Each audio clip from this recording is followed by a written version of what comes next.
Hello and good evening and welcome to this live and interactive telephone town hall meeting. Great to connect with all of you tonight. We're really excited about what the next hour has in store. My name is Martin Schulthaus. I'm the Vice President of Marketing and Communications with the Stollery Children's Hospital Foundation. Tonight I'm proudly joined by the Foundation's President and CEO Mike House, Stollery Children's Hospital's Head of Surgery Dr. Peter Metcalf, and Stollery parent Erica Thomas.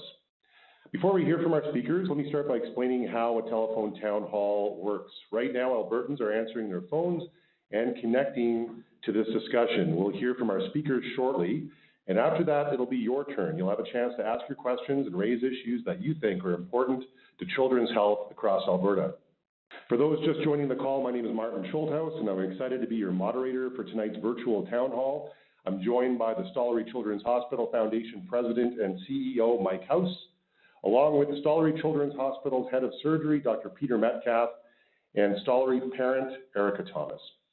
I'm here to keep the conversation moving smoothly and to make sure we get to hear your opinions and to give you as much time as possible for discussion.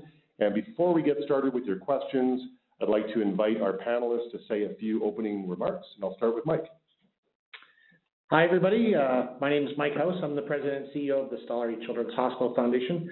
I just want to say thanks for everybody calling in today and for giving your time to listen and ask questions about the future of children's physical and mental health in Alberta, and in particular the work being done towards the construction of a dedicated Children First hospital for kids in Northern Alberta and beyond. I also want to say thank you to everybody on the call who's in support of a new hospital. It's because of your efforts to share your opinions that the provincial government made a commitment in its recent capital budget towards a new hospital.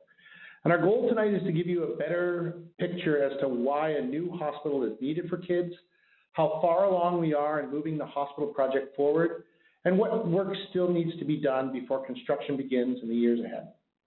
As exciting as recent announcements have been, the journey isn't over yet, and we still need everybody that's interested to convince all candidates who are running for office that funding a standalone Stollery is one of the best investments a government can make if they want to care for both our children's population, but also our adult population in the long run. Great, thanks very much, Mike. Quick reminder to please press *3 to ask your questions and get your questions in early. And a reminder, we do have a poll question tonight. Do you think Alberta's kids deserve a new building for the Stollery now? Press 1 for yes, 2 for no, 3 for unsure. And now I'd like to ask Dr. Metcalf to say a few opening remarks.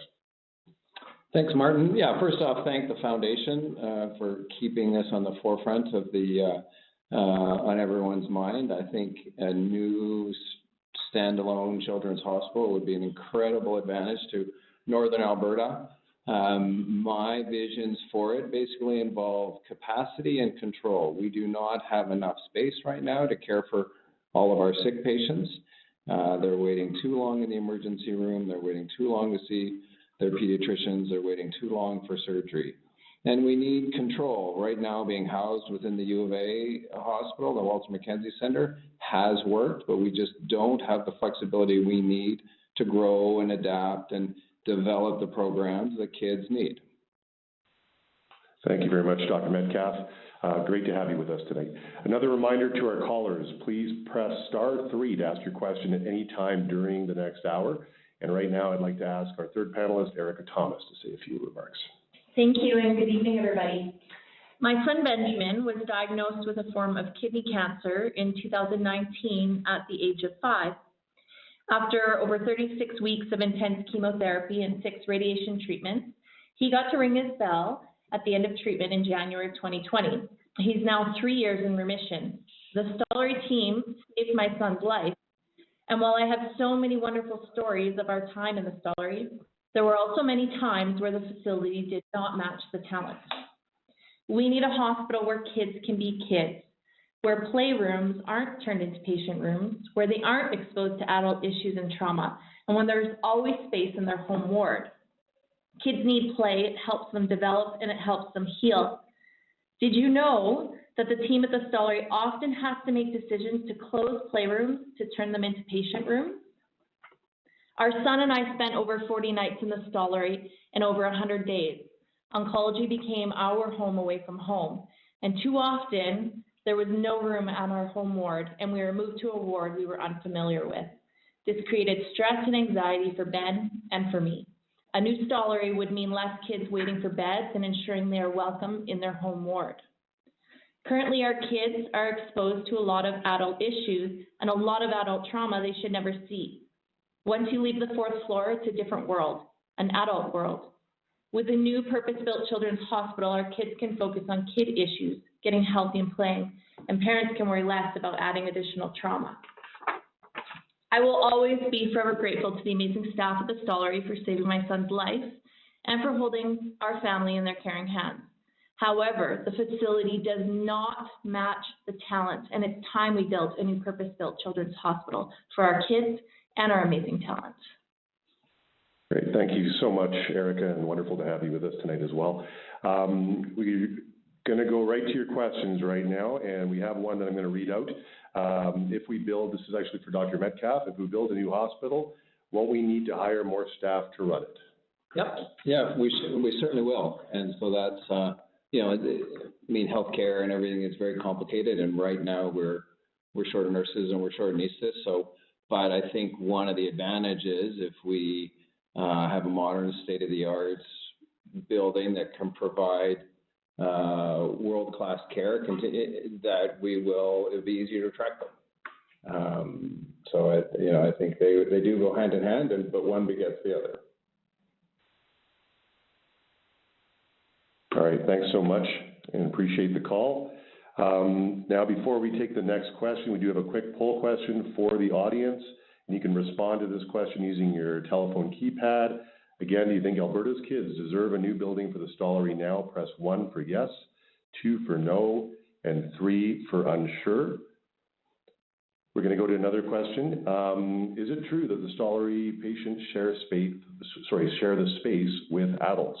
And this wasn't directed to anybody in particular. So, Mike, would you want to take this? Yeah, sure. Although the actual rooms are not shared in any way, shape, or form, we are a hospital within a hospital. And so what that means is we have shared resources and shared space. Even though we have a children's emergency that's got its own special entrance, behind the scenes, we have nurses that are cross-trained for both adults and children. We have trauma rooms that are shared depending upon whether the trauma is for an adult or a kid. So the amenities are absolutely shared. Now, we do have specialists in the hospital that are taking care of kids.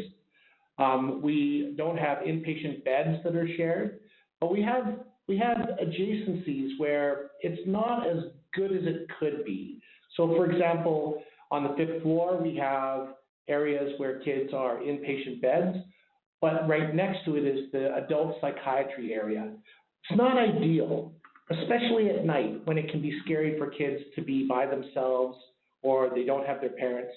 And there are other sort of sounds and noises and other things going on.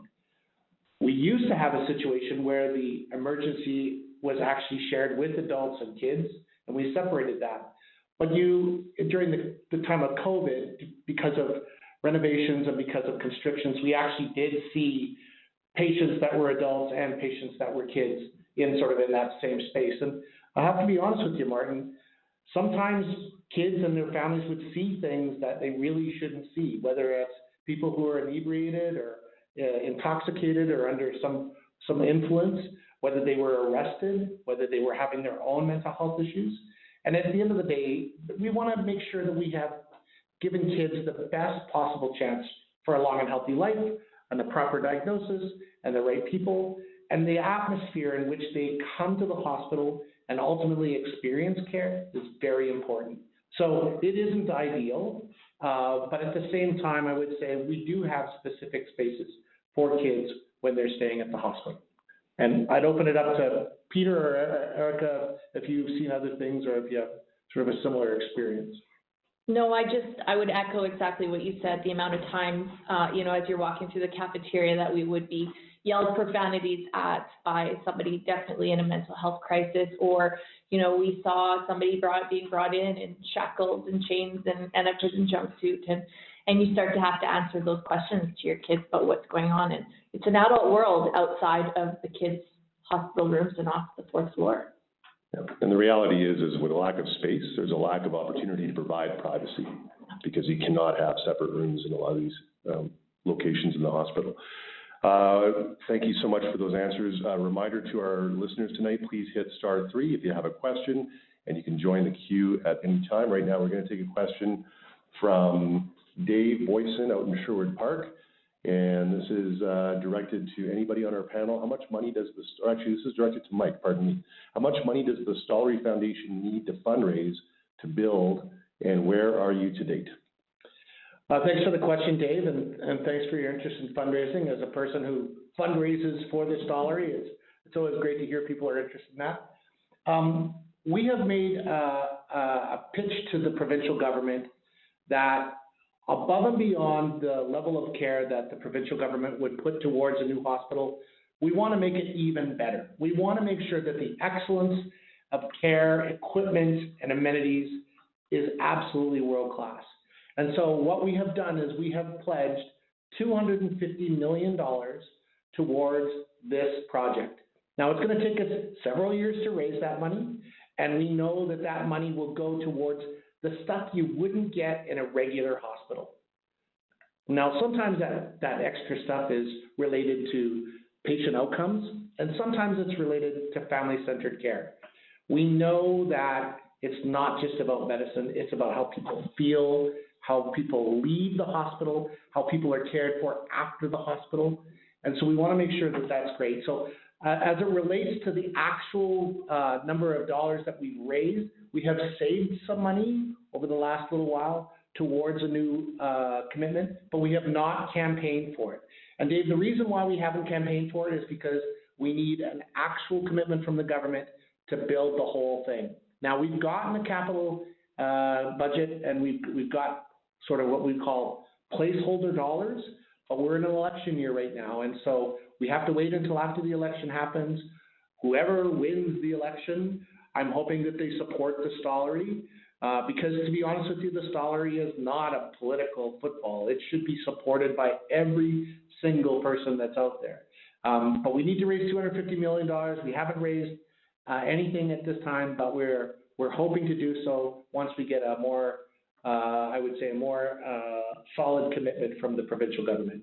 Great. Thanks so much, Mike, and thanks, Dave, for your question. If you're just joining us, thank you so much for joining our live telephone town hall in support of the Stollery Children's Hospital Foundation. Reminder to please hit *3 if you have a question, and you can join the queue at any time. Right now, we're going to go to a caller on the line, and we're going to go to Bradley in Drayton Valley. Bradley is a supporter of ours and has also had to bring his child to the Stollery. Bradley, go ahead, and who's your question directed to?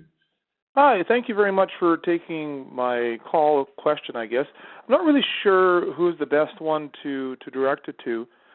I just wanted to kind of relate my own past experience. I was diagnosed with my first cancer in 1969 at the age of 2.5. And at that time, the cross was recently opened. And within another 3 years after that, I had another diagnosis of another cancer that also required surgery and radiation treatments. And again, there was no children's wards between the University Hospital and the Cross Cancer Institute. There was no Ronald McDonald houses. My family, my parents lived on a farm in central Alberta, so they couldn't stay there with me. And it was really, I spent, the better part of my young childhood in and out over long periods of time in an area that was more or less adult-based. And the most important thing in my childhood was those nurses and the doctors and the volunteers and the people that tried to make a place that was not built for kids so that I had a place to be and feel welcome and grow. And I cannot stress the critical importance of having a place for kids. With the experiences I had as a child, what got me through was really the volunteers and everybody else that was there, which is still there, but there was nothing there for the children, for kids to be at. And it is so critical for all of our futures, for the future of this province, to have a place for these kids to get better, to get well, to recover, and to shine and make this place, this province, a better place. So I guess with all that said, I just wanted to kind of throw that in. I know there's lots of stories and everything else that are there. But like I said, my whole childhood, I'll never forget the people that were there, and I'll also never forget, you know, the lonely times I had in wards full of adults. You know, not having any other kids to play with or be with, or you know, with a parent close by. So you know, keep fighting. This has to happen. We need places for the kids. So basically, that's all I wanted to say, and I really appreciate giving me the opportunity to talk to you. And by the way, that was, like I said, that's 53 years. I've since had 2 more cancers in my life, and I'm still going. So, you know, give credit where credit's due. We have a wonderful medical, you know, system, and we've just got to continue to support it. Thank you. Brad, thank you so much for sharing your story with us. It's Erica here. You know, I think you would be really pleasantly surprised to see how far we've come. And you're right about kids, meeting other kids around. You know, my son Ben made so many friends, and he has so many really great memories of the Stollery. And the support that they receive from Child Life is just incredible, not just for the kids, but for the families, you know, whether it's bringing in crafts for the kids, helping them through some really, really hard jobs, or creating opportunities for kids to just be kids and play together. So thank you so much for your call. And you're right. While they are very lucky to have each other and be in wards together, they deserve a whole building, their own space.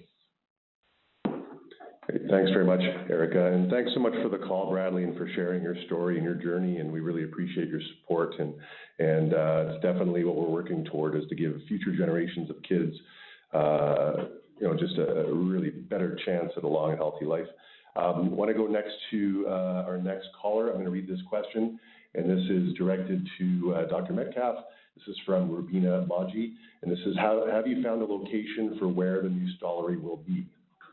Thanks. Great question. No, they haven't decided on that yet. It's, again, like everything in healthcare and life, it's very, very complicated.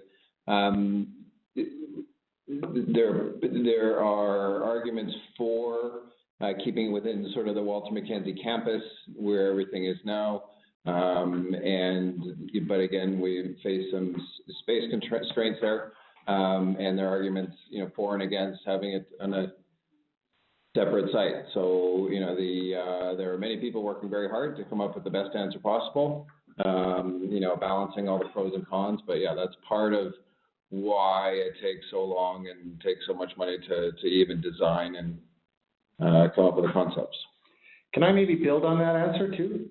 I want to take this opportunity to tell everybody a little bit where we are within the project. When you're building a hospital, the first thing you need to do is you need to do a needs assessment. And that needs assessment is actually conducted by the experts within the hospital, not just the doctors, the nurses, the respiratory therapists, the families, and other users. That needs assessment was conducted last year, and overwhelmingly it said we need a new children's hospital. So once that process happens, then the next step in the process is to develop a business case. And that business case ultimately says 2 things. What is the space that's required for the need? What is it going to cost? And where will it go? And we have been in a process right now where that analysis has been happening for the last 11 months. It started last June, and we're expecting it to have some answers either June or July this year. When that business case is done, we will have a rough estimate of the overall cost of what the hospital will be, and we'll have a number of different sites that have been analyzed and scrutinized both for and against the risk of having it on campus or elsewhere. We want multiple sites to be able to be considered, but I would tell you that the preference from our partners at AHS would very clearly indicate that they want something close to the medical school, close to the adult hospital, to maximize the efficiencies that are going on in the building, while at the same time providing a kid-first solution for space. So we're really excited about what the results will be. We don't know what they are yet, but that answer is going to be coming in the next 3 months. And we'll have a better understanding of where the potential sites will be, what the cost will be, and what our next steps are. That's great. Thanks, Mike, and really good context. Just to remind everybody to please hit *3 if you have a question for us tonight. We also have a series of online polls for you. Want to get to the first one that we asked a while ago, and we have some results. The question was, do you think Alberta's kids deserve a new building for the Stollery now? And no real surprise and wonderful to hear, 90% say yes. None said no, and 10% who answered the poll are unsure. So our job tonight is to convince you of the need. And thank you so much for calling. We're going to go to our next poll question before we get to our next caller. So again, if our second poll is this: throughout the years, the Stollery and its staff have helped countless kids from every corner of Alberta, across all 4 western provinces, the 3 territories, and really across the country. Are you a former Stollery patient, or do you know someone who was? If you fit into more than one category, please respond with the most relevant. We want to know if you're a Stollery patient on the phone right now, please press 1. If your child was a Stollery patient, please press 2. If you know someone who was in the Stollery and received care, press 3, or press 4 if you don't have any connection to the Stollery at all. Again, 1 if you're a Stollery patient, 2 if your child was a patient, 3 if you know somebody who was a patient, and 4 if you don't have a connection to the Stollery but are interested to learn more. And now we're going to jump to our next online caller. This is Michelle from Edmonton, and Michelle's question is not directed to anybody in particular, but it's a question about the economic benefits of the hospital for Northern Alberta. Who would like to take that one? I'm happy to start. I'm happy to have other people. Oh, sorry, I should add, sorry, Mike, just not to interrupt.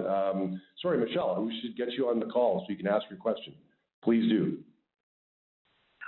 No, I think the question was well articulated. I know that there's a lot of conversation around cost of the hospital. Work has been done around assessing the economic benefit that a standalone hospital would bring to Northern Alberta, and maybe, you know, not just from a business standpoint, but, you know, it might be nice to hear from the doctor as well. Do you want me to start? So great question, Michelle, and it's a question that as a foundation who is completely independent from AHS and gets no funding from the provincial government at all, we are representative of those people who, after taxes, donate money to ensure that we have a high standard of excellence at the hospital. In fact, as part of our job is to ensure that we keep our partners at AHS and within the Stollery always reaching for the stars, but also being fiscally responsible and investing in the things that we need to. We did an economic survey or an economic impact survey about 3 or 4 years ago, just before the pandemic, about what the economic benefit would be to build a new hospital, and it was around $300 million. But we are in the process of doing that over again, because what we have realized is costs of things have gone up. And with the ability to recruit and train and attract talent, we actually think that the costs and economic benefit of the hospital would be even greater. We also know that that benefit didn't at that time factor in the value that comes about when people are coming to Edmonton to use the Stollery. So I can tell you that approximately 40% of the patients, a little over 300,000 of those patient visits, 40% of them are coming from outside of Edmonton. And they're actually coming from all across Western Canada. So for example, we had 500 people from Calgary come to the Stollery last year. We had 50 people from Lethbridge. We had over 1,000 Saskatchewanites? Sure. People from Saskatchewan came to the Stollery because we are the Western Centre for transplantation. We have specific things that we do at the Stollery that nowhere else in Western Canada can do, even if you're driving past other children's hospitals in Manitoba, Saskatchewan, and British Columbia. So the economic value is being weighed in. The last time that we did this was around $300 million. but I think it's going to be higher even for. I would also just say that one of the things that is an argument for the foundation's pitch to the government about this is everybody's health when they're adults starts when they're a kid. You know, you don't wake up at 55 years old and have a coronary issue where your arteries have hardened. It starts when you were a kid and you were eating things and you were doing things, and then that has developed into a situation where as an adult, now you have an issue. And the same thing goes for obesity, diabetes, heart disease, mental health. And so our argument is if you were to take children's health as that preventative effort, you would actually save money down the road when it comes to adult health. I've yet to meet a single adult that wasn't a kid. And so when we're talking about the economic benefits of children's hospitals, I also hope that we talk about the value towards adult health and how we'll be saving money. Now, $22 billion was invested in the provincial budget for health. The next highest amount of money that was invested was $9 billion in education. So just imagine if we were to have an extra 20% of the population having better adult health because we invested in them when they were kids. Imagine where we could put those dollars. And so that's another economic argument that's a little bit different than the economic benefit analysis that we're doing, but I wanted to point that out as well. But Peter, you know, what are the economic benefits from your perspective? Yeah, I think so. I think from a preventative aspect, and one of the things, again, I'm looking most forward to with the new hospital is we have the ability to build and house programs for, you know, focusing on preventative medicine, be it nutrition, you know, fitness, mental health. And then as I kind of alluded to earlier, I think, I mean, the Stollery has a pretty fantastic reputation across the country internationally. I think a standalone hospital, building the capacity, building the excellence, will attract more and more excellence. The you know, the research, you know, and the potential spin-offs from there are always a health benefit, but I'm certainly not an economist. I do think the untold benefits just go so far beyond pure dollars and cents. Like it was Mike alluded to, it's a complicated analysis, and I think there's so many factors that would, you know, the benefits just would pay for themselves in spades, I think. All right, thanks so much for the responses. Thanks, Michelle, for the call. We really appreciate you being on with us tonight. We have a few more people in the queue. We're going to get to your questions right away. Just a reminder again, hit *3 on your phone to ask your questions. I'm going to quickly repeat our second poll question for you tonight. It's basically around your connection with the Stollery. If you're a Stollery patient on the line, press 1. If your child was a Stollery patient, press 2. If you know someone who was a Stollery patient, press 3, and press 4 if none of those apply to you. We're going to go to our next caller. It's Syed. I hope I pronounced that correctly, from Edmonton. And Syed, you're on live. Who would you like to direct your question to, and what's your question? Thank you very much for taking my call. And yeah, I have a couple questions. One is, given that, I mean, lately we have seen some large wait times, and I was wondering if the organization, anything that organization can do to improve, unless we are completely dependent on EHS only. So that was my first question. And the second was, do you guys, I mean, if not necessarily like, I mean, on this call, but offline, if you could please share the proportions of, you know, emergency room patients, visitors, like kids, and the inpatient, with I mean, the kids that were admitted to the Stollery, please. Thanks, Syed. So 2 questions are, how do we focus to improve wait times, and what's the proportion of inpatient and outpatient? Thanks, great question. There are so many different kind of wait times. They're all affected by capacity and quality of care I think the biggest thing we can do to improve wait times is prevention. I think the new hospital, new capacity will allow us for that. Capacity on getting into the emergency room, so much of that is related to capacity. Right now, we have sort of 20 beds in our emergency room, a lot for care. When the hospital is full, when there are no more beds within the physical space of the hospital, kids end up waiting in the emergency room, quote unquote, admitted to the hospital. And so that eats up the capacity in the emergency room. So in the fall, there were situations where 15 to 18 of the 20 beds in the emerge were taken up with patients who should have been in a proper hospital bed. So that only leaves 5 patients to be seen with their broken bones or other illnesses. And so, you've dropped your ability to see the number of patients per hour dramatically. Wait times to get into clinic. We fundamentally do not have enough clinic rooms right now for all the fractures, specifically to the pediatric surgery clinic, for the fractures of the patients we see. So we don't have anywhere to put them. So you have to wait longer for space to open up there. To get from clinic to the operating room, we don't have the capacity and the space and the human resource to get them to the operating room, and sometimes we can't do the surgery because there's no bed to put them in afterwards.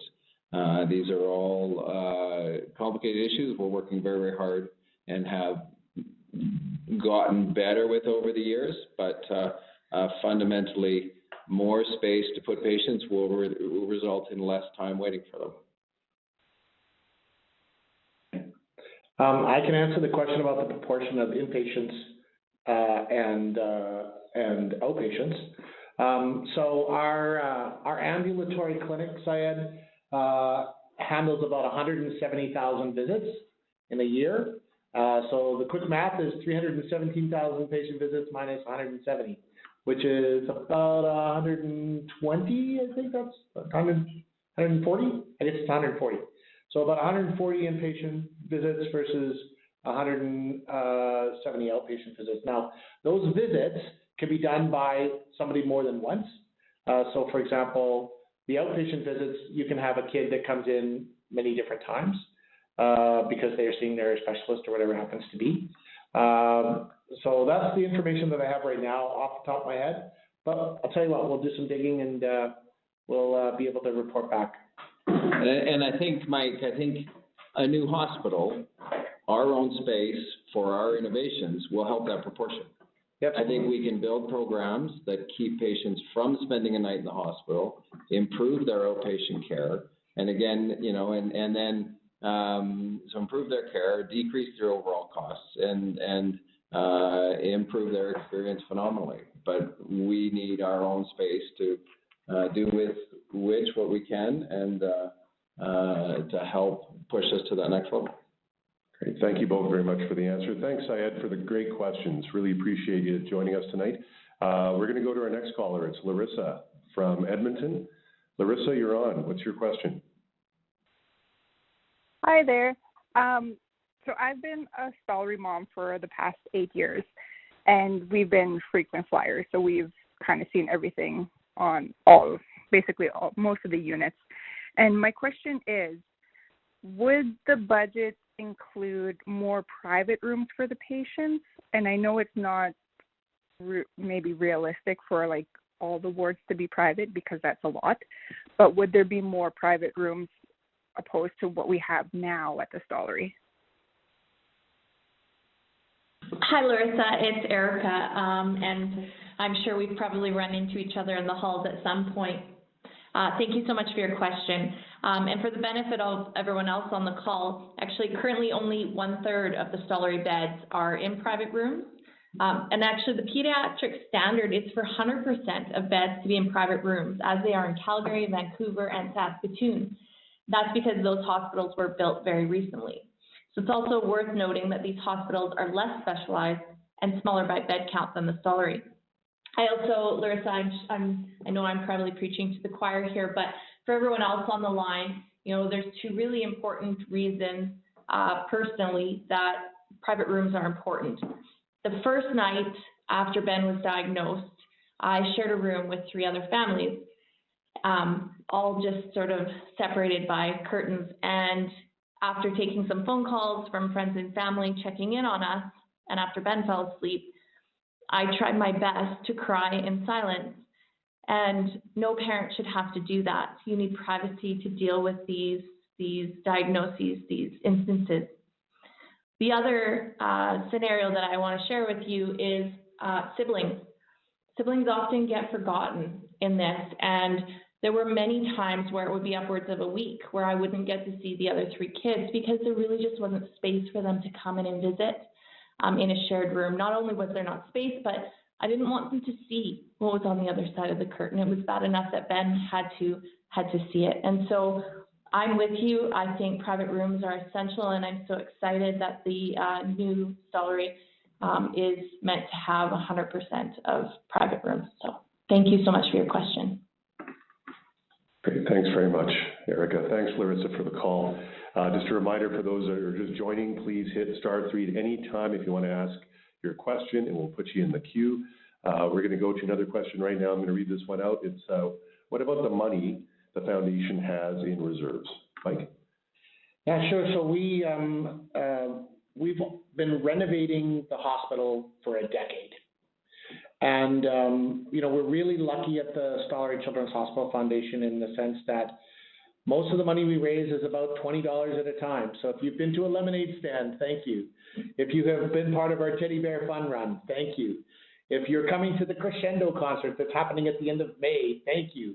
But all of those dollars are primarily undesignated because at the end of the day, people want to invest in the most urgent needs and the most urgent care. And over time, that urgent care and that urgent need has allowed us to save some money towards a bigger deal, a bigger dream, and that is a new children's hospital.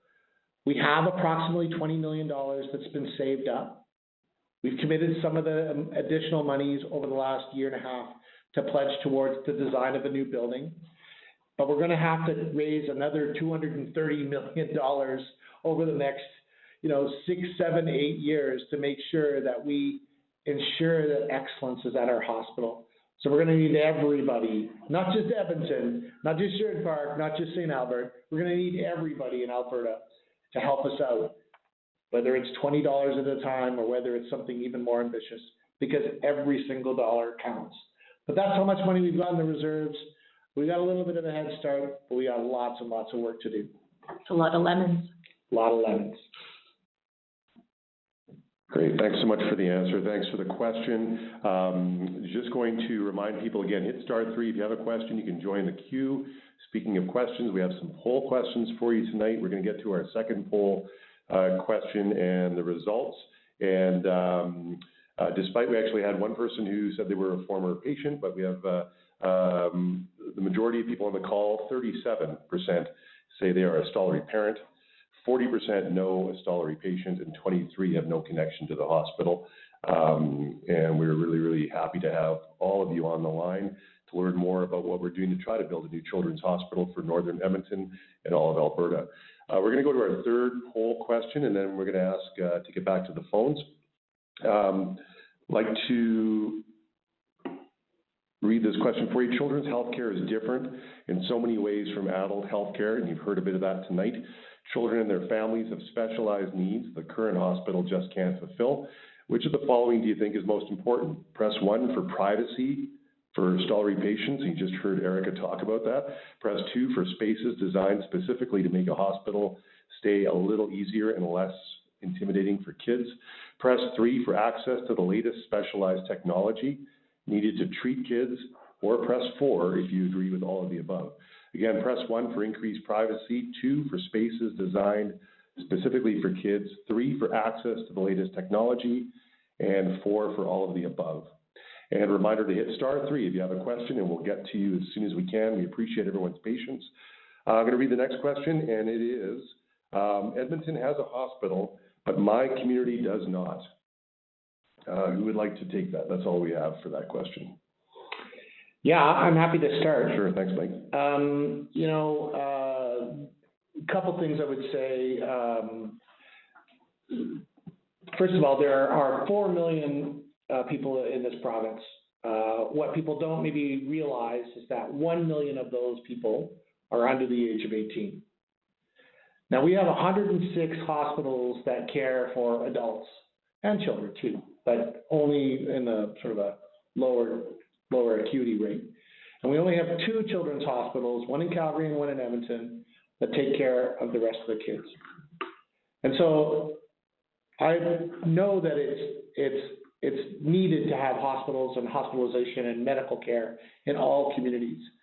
The point I'm trying to make is there is a discrepancy or there is a disparity between the number of hospitals that are taking care of 25% of our population, just 2 hospitals, as opposed to the other 3 million people who get 100 hospitals to choose from. And the thing about children is that they don't come in standard sizes. They start as small as the size of the palm of your hand, 1 and 2 ounces for premature babies, all the way to people who are over 200 pounds and over 6 feet tall for man children in their 17, 18-year category. And so children's hospitals are expensive because we have to have a diversity of equipment. We have to have diversity of talent to deal with different sizes and different kinds of ages and stages of children. You can take 2 11-year-old girls and they can be in very different places in their development. And so we need additional kinds of equipment, services, levels of care, and types of programs to ensure that kids are getting the care that they need. So I know that not every community doesn't always have a hospital. What we're talking about is making sure that every kid, no matter where they live, from Fox Creek all the way to Fulton Vale, that they get the care that they need and ultimately make sure that they get the best chance for a long and healthy life. Great. Thanks very much, Mike. And thank you for the question to our caller. Reminder to everybody to please hit *3 if you have a question. We'll get you in the queue. We have about 15 minutes left in our hour together, and we want to thank everybody for their patience. I'm going to quickly reread our third poll question. Which of the following do you think is most important for a new Stollery Children's Hospital?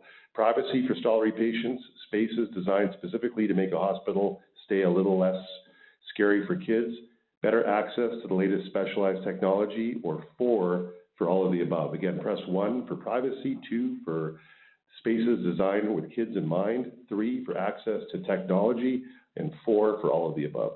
We're going to go to our next caller, and this is Graham from Spruce Grove. Graham, you're on the phone with us. What's your question, sir? Yes, thanks for taking me. The question is about the finance that it's going to take to keep this Stollery operating as is, and with increasing babies coming in, with the building of a new hospital. I'd like to mention, too, that I worked on the 4th biggest hospital in the world in the 60s in Coventry, England. That was 7 stories. And I'm not sure now of the square footage on floors. But there was also a maternity hospital built right across the road from it that was already operating when I worked there. The people was behind one another, back to chest, walking in, coming out the other side with 1 or 2 or maybe 3. It was just multiplication of demand. So Graham, thanks for the question. Thanks for the question, Graham. So what I'm hearing is when we build this hospital, you have experience, and we should keep your number on file. And second is question about the cost to build and maintain the hospital as it is. So who would like to take that?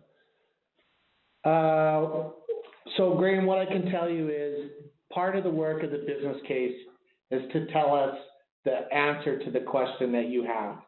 And so I can give you what I've heard as an estimate of the cost of the building, and I can give you a rough estimate as to how many beds that I've heard might be involved in this. But I want to just preface that by saying I reserve the right to be wrong when the business case comes out. So if you're okay with that answer, I'll give you what my best guess is. How's that? That's right, yeah. Okay, so what I've heard is that the hospital will cost $1 billion, that it will be able to host 300 beds for inpatient beds and increase the capacity of the kids that we serve by 30%.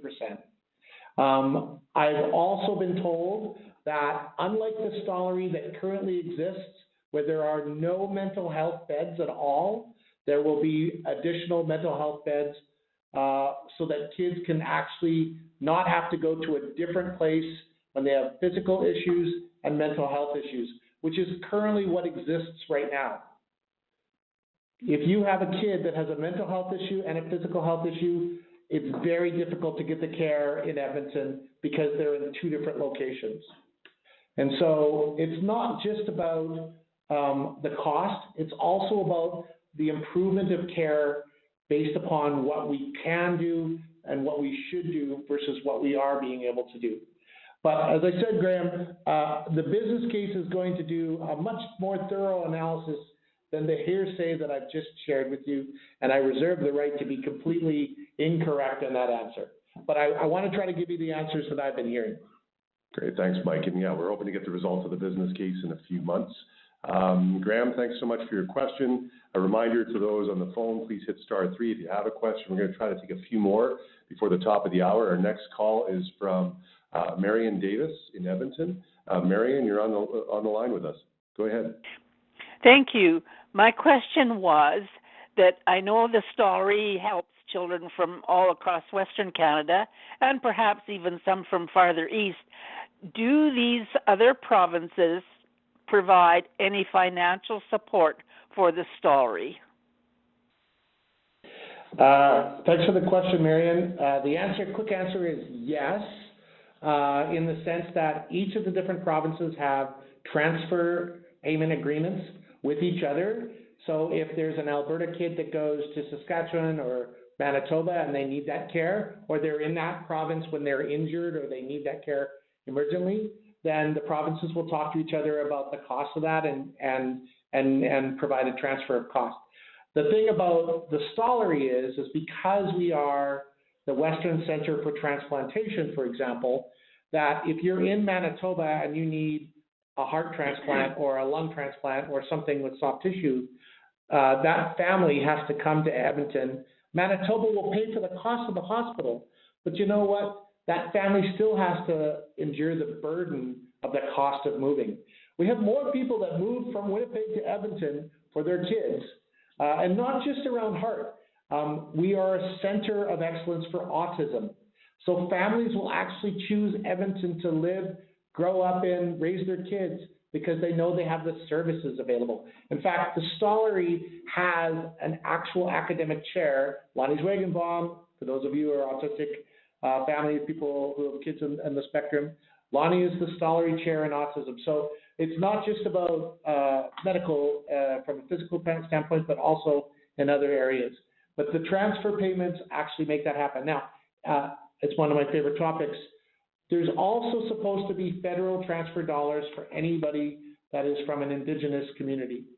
One of the things that I have asked over and over again is, where did those payments go? And I have yet to track that down. So, Marion, I'm on the hunt to try to get that answer. I don't know exactly yet. I think it goes into general revenues. I'd love to have that traced because 20% of the kids who come to the Stollery are from First Nations, Métis, and Inuit backgrounds, and they deserve federal care just like every other kid. Great. Thanks so much for the question, Marion. Just to remind people, we're going to wrap up at the top of the hour. We're going to make room for a few more questions. Please hit *3 if you want to ask your question. We'll do our best to get to you. Really appreciate people's patience. We're going to move on to, actually, real quick, I'll just give you the results of our third poll. We asked the question, which of the following do you think is most important? Privacy for Stollery patients, increased spaces designed specifically for kids, access to better technology, or all of the above. 86% of respondents said all of the above. So it goes to show what a new hospital will do for our kids and families across northern Alberta and beyond. Our next question, we'd like to go to Jessica and Bodie Trook. Please go ahead. You're on our line. Ask your question. Hi. Hi. My child is a very complex medical kid, and so we've spent a lot of time and do spend a lot of time in the Stollery. And my question is, has provision or would provision be made for transitions from inpatient to home with regards to lack of home care caregivers out there? Because has coordination with home care been considered, as a new hospital could potentially take away the already limited pediatric caregivers available for the home? It's a great question, Jessica. It's Mike. I can answer what I know. Okay. It's a great question, and it kind of comes back down to sort of what we're trying to do at the foundation in general. So at the foundation, we don't even want kids to come to the hospital in the first place. But if they do need care, the best place to get care is actually at home with their families, because they're next to their kids, their brothers and sisters, their dogs, their families. They heal faster, which is why we've been investing in a network of care so that the Stollery is in lots of different places. So, for example, you may not know this, but the Stollery is not just at the university. It's across the North Saskatchewan River. There are 78 beds at the Royal Alex where premature babies are born. We also have an ICU bed situation at the Sturgeon, so people in Parkland County can have their births and have an ICU space. We're actually also investing in things like virtual care so that people can talk to their physicians, but also the physicians that are in their local communities can actually get access to specialists within the Stollery. The last thing I would tell you is we don't want to wait for a hospital to be built for the kind of services and home care that you're talking about. So the Stollery Children's Hospital Foundation is looking to invest in how do we actually help parents get the expertise to be able to deliver care for their kids themselves.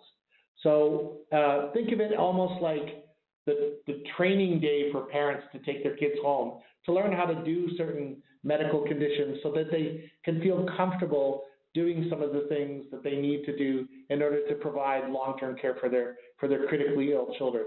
So that's the kinds of direction that we're going in. That it's obviously directed by AHS, and the foundation helps put money and support to make that happen. But in a hospital facility, ultimately what we want to try to do is get kids back to their backyards. First of all, don't come at all if you're healthy, but if you are having to come, get you back to your houses and your homes as quickly as possible, and home care is a big part of that. Great, thanks, Mike. Thanks, Jessica, so much for your call. We're going to try to get to maybe a few more calls, but at least one more. We got shifting over to Dave Boyson from Sherwood Park. Dave, you're on live. Please ask your question. Yeah, no, it's just a comment. I'd like to pledge $2,000 to this Stollery building, and I would like to challenge anyone else to donate whatever they can. Well, Dave, on behalf of the foundation and on behalf of all the families that you're helping to support, thank you very much, and thank you for making that challenge. As it turns out, Erica lives in Sherwood Park, so maybe we can connect, and we'd love to give you We Support the Stollery lawn sign. One of the initiatives that we're trying to do is to raise the profile of needing a Stollery in a non-political way. We think that whether you're a candidate for one party or another party, this is something you should support, because we've all been kids and we all know kids and we all are grateful for kids. So thank you, Dave, for that, and thank you to anybody else who would match. Great, thanks so much, Dave. We really appreciate that. Thanks, Mike, for the response. That brings us to the end of our telephone town hall. Thank you so much to everybody who spent the hour with us. Before we conclude tonight, I just want to say thanks to everyone who called in.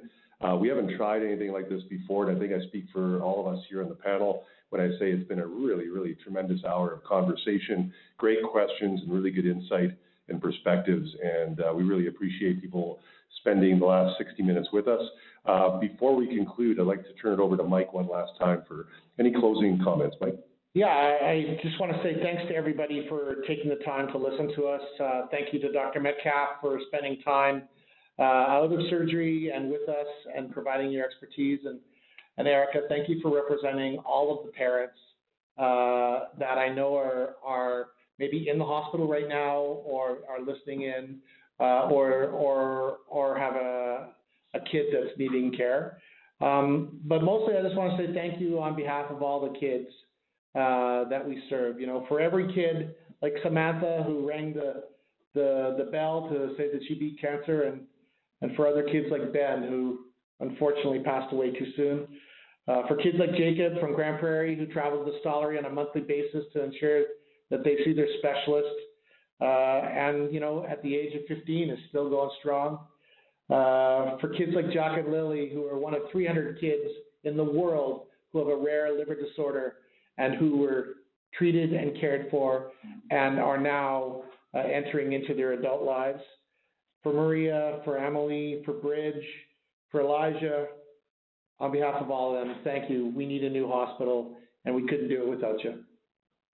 Great. Thanks very much, Mike. And my thanks as well to Dr. Metcalf and Erica for your contributions tonight and obviously really important perspectives.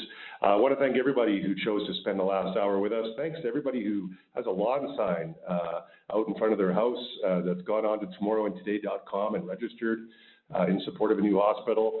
Wrote a letter to their MLA in the last few weeks or few months. All of it is the reason we're here tonight, and all of it is making a big difference in our attempt to get a new hospital built for kids and families that will serve not only today, but tomorrow and generations to come. So thanks again for everyone who called in tonight. Really appreciate your patience, your perspectives, your questions, and have a great rest of your night.